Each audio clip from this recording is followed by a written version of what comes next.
Apple doubling down on its privacy position. Its engineers are developing a new security measure that would make it impossible for the government to break locked iPhones. But the FBI says it's a huge overreaction. The code the judge has directed Apple to write works only on this one phone. And so the idea of it getting out in the wild and working on my phone or your phone, at least the experts tell me, is not a real thing. Right. The party panel is back. Joanne Nozachinsky, Dave Smith, and Mike Baker. Now, Mike, of course, I'm going to come to you first. Doesn't this show how lazy some of these investigators really are, that they're relying so much on technology they've forgotten about other types of intelligence gathering?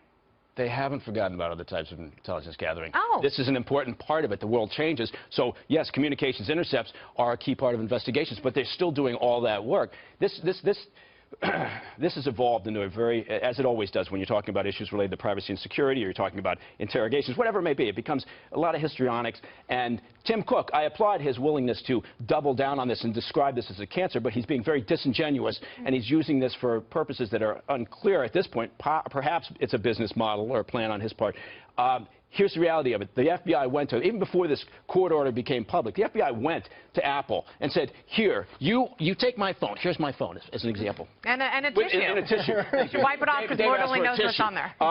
Here's my phone. The FBI said, you take it, meaning Apple, you keep it on your facility, you create the systems information file, force it on that phone, and then you destroy the systems information file. You keep the phone. We just want the texts. Yeah. That's all. You do that. And then, you know what they said? No, this will be a cancer. It's a backdoor on all devices. No, it's not. It's a very simple court order that's been blown up out there in the world because that's what happens. Who do you think has a better understanding of Apple's technology, Apple or the FBI? Apple. Okay, then I trust Apple. No, Apple's not saying they can't do it. Apple knows they can do it. No, but they're saying that I trust Apple when they say they have to create an entirely new operating system in order to bypass. Information file that goes on there, and then they're saying they can destroy it. They're saying we don't even want that. We don't want. Just give us the text. Yeah. So apparently Apple's saying, well, we've got security concerns on our campus because maybe if we create this one file for this one phone, we won't be able to keep it secret. Well, no, because it's different than having some sort of a physical program. So I don't know. It's tough for me when the FBI is saying the experts are telling us this can't be used for other phones. But the highest expert, who is the CEO of Apple, is very clearly saying this can. Basically, he doesn't have a dog in the hunt, does he? Well, look, I think his dog in the hunt is to protect the privacy of his customers. So does the government. Yeah, I mean, so does the government who wants to reverse engineer this technology in order to be able to spy on any other phone in their custody. And you know where all this happens? The warrants, the court system, and the legislation that is passed to allow for the court system and the warrants to work. That's where this all happens. The Bureau went through that whole process for this case, and so the company is telling, yeah, we don't believe in the legislation, we don't believe in the court system, and we don't believe the executive branch now because the executive branch is backing this as well. Well, they also don't want to be coerced and bullied into compromising information and spying on the public. Yeah, look, when you say Apple has its own dog in the fight, okay, that is true. They have their own interests. But I think the FBI does too. And if you look back at the history of the FBI, they have spied on people for very nefarious purposes. I don't just have this idea that, well, they're just the benevolent good guys in government, so we should give them everything. And the point that the great Judge Napolitano made is why, if we're collecting all this metadata anyway, what's the point of that program? Yeah. If we can't use this metadata in this one situation, why don't they go to the NSA who has all this stuff? And here's where the emotive conversation, I'm sorry, Joanne, I know I'm eating into your time. Here's where the emotive conversation takes place.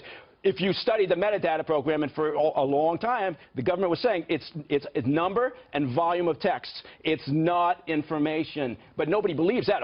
Everybody here believes my life is so interesting. Well, that's because that's not true. That's actually because that's not true. And if this metadata there's so much of it, if they're able to collect using some of those secret programs to collect emails and information on people who are suspicious, yes, they absolutely are. That's not true. I'm going to jump in here. The thing I don't understand is, as libertarians, isn't this what you want? You want the one ruling, the one case, the one warrant for a specific phone, as opposed to blanket surveillance or spying. Isn't this something we should be encouraging, something that the courts have decided? It actually shows the failure of blanket spying, because that's an intelligence failure that didn't catch Syed and Tashreen in the first place. It's always, you know what, it always falls back on this. It always falls on. So you think that metadata program was actually collecting the content of emails and texts? That's what you're saying right now. What I would say, you believe that? Can I say what Do I believe that the government was collecting a lot more than they admitted to? No, Absolutely. no, that's not the question I asked you. The government came out and told us they weren't collecting collecting metadata first. Then we found out through Snowden that they were collecting metadata. So yes, I believe the FBI and the CIA are probably doing a lot more than they tell us they